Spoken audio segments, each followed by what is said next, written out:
Sala pala itong tinutumbok nating daan. May iligaw ko kayo nito. Uy, ang taas oh. Dito pa lang kita nyo na yung mga bayan oh. Ang ganda ng view dito sa Kalumala Heights. Kita nyo yung bayan ng Bawan. Tapos dagat.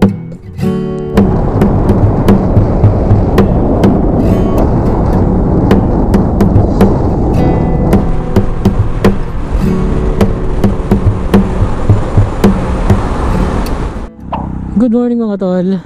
Kumusta kayong lahat? Nagbabalik na naman ang inyong lingkod, ang Kamoting Rider. Ang tagal nating hindi naka-rides mga tol. Gamit natin ngayon itong ating Honda Click. Namiss ko itong gamitin kasi ang tagal na nitong hindi nagamit. Nandito tayo ngayon sa Bawan. Pupunta tayo ng Kalumala Heights. Yan yung isa sa mga sikat na pinupuntahan o pinapasyalan ng karamihan dito sa Bawan. Pupuntahan natin yon, papakita ko sa inyo kung makikita nyo doon. Yung mga hindi pa nakakapunta doon, yung dadalhin ko kayo doon. Nung nakaraan, ang pinuntahan natin ay Gulugod Baboy sa Mabini, Batangas. Ngayon naman, ang pupuntahan natin ay Kalumala Heights dito sa Bawan, Batangas naman. Titingnan natin dito sa Google Map kung saang parte siya ng Bawan para diretso na tayo. Kasi wala tayong cellphone holder dito. Hindi na kasi ako gumagamit. Kasi pag gumagamit tayo ng cellphone holder, siya sa camera nakaharang. Hindi nyo makikita ng buo yung kalsada ba. Medyo malapit na tayo, 42 minutes na lang. 31 kilometer. Malapit-lapit na yon. Kulong ko lang isang oras. Pero wala namang, hindi naman nasusunod tong 42 minutes na to. Kasi hindi naman masyadong traffic ngayon. Let's go! Dito na naman ako. Nangangamote na naman tayo. Tatanim na naman tayo ng kamote sa kalsada nito. Alright, alright. Let's go, let's go. Yung mga tol, pag nakita nyo tong sign na to, turn right, Golden Heaven Memorial Park. Diyan kayo kakanan ngayon. Hindi kayo aabot sa bayan ng Bawan, Batangas. Tapos yan, makikita nyo yung sign na yan, to Barangay Inikbulan. Okay, kakaliwa tayo din eh. Bumalik tayo kasi gusto ko lang ipakita sa inyo yung papasukan yung daan.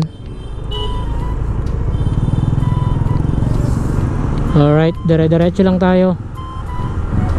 Uy, ganito pala dito oh. Parang may ginagawang bypass road dito. Saan kaya ang lusot niyan? Sala tayo ng pasok. Dito pala dapat sa kabila.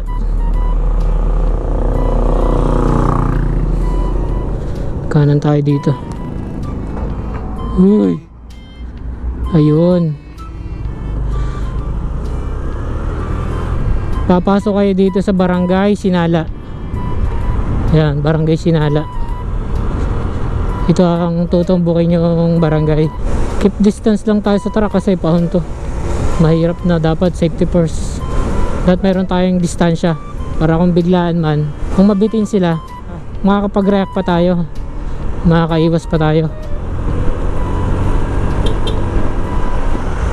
Yun, pinalampas tayo. Thank you po. Oops. Slow down. Saan yun? Sala pala itong tinutumbok nating daan. May iligaw ko kayo nito. Sala yun mga tol ha, pero maganda yung daan dito. Sala tayo ng pasok. Taas na natin oh. Kitang kita na yung bayan dun oh. Wow. Sala tayo ng pasok. Visit. Ayun, dito pala paakyat.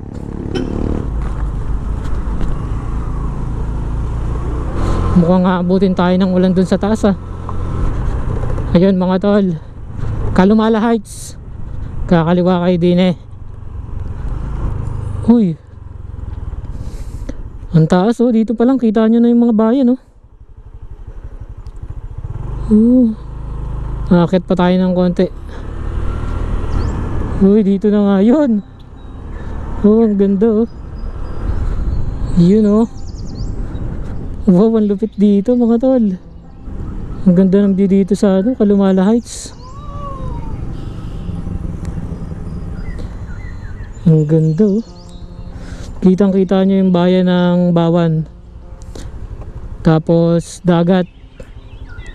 Ang ganda ng view dito. Sarap dito tumambay. Napakasarap. Sarap ng hangin dito.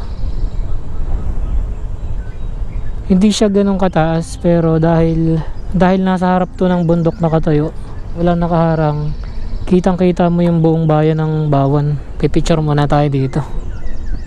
Ang ganda ng view dito eh. Pipicture lang tayo.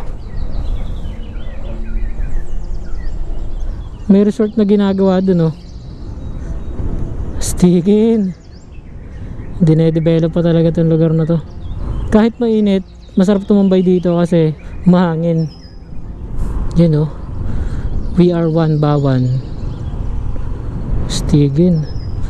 Diretso tayo sa parte na to. Kung ano ang meron pa dito.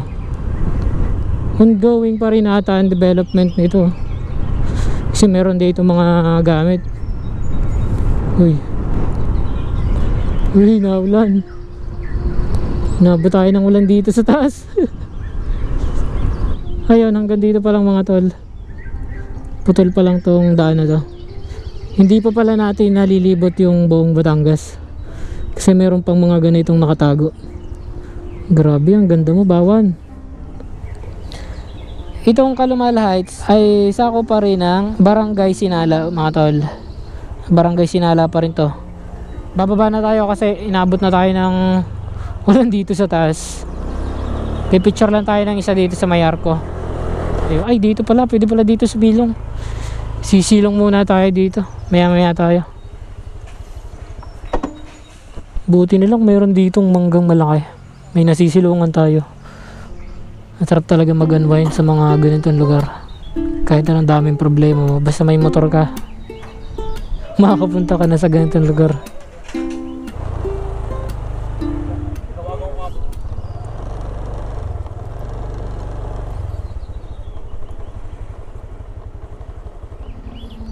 Grabe, ganda talaga dito. Mas maganda dito mga tol, bandang alas 3. Alas 4 siguro.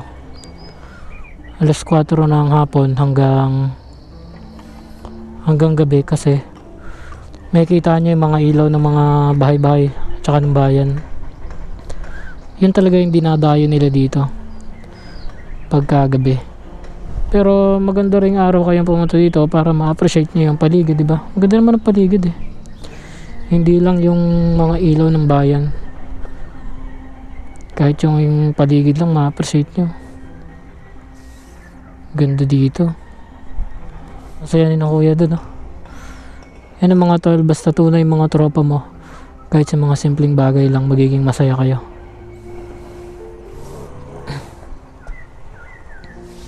Okay mga tol, bounce back na ulit tayo.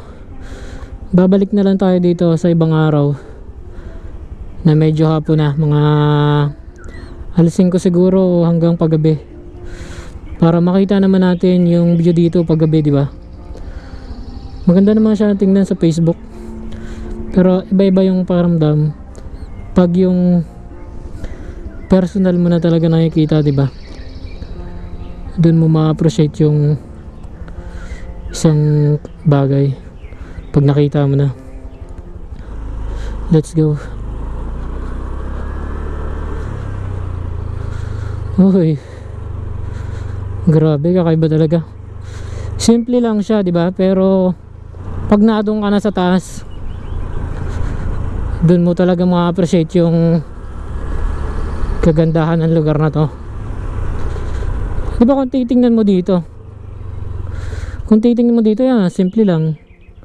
Yan, isang ganyan lang, plus ganyan lang, di ba?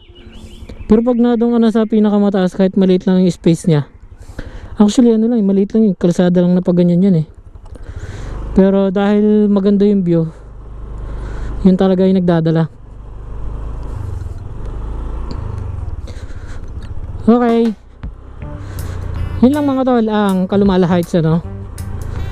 So hanggang dito na lang tong episode na to mga tol.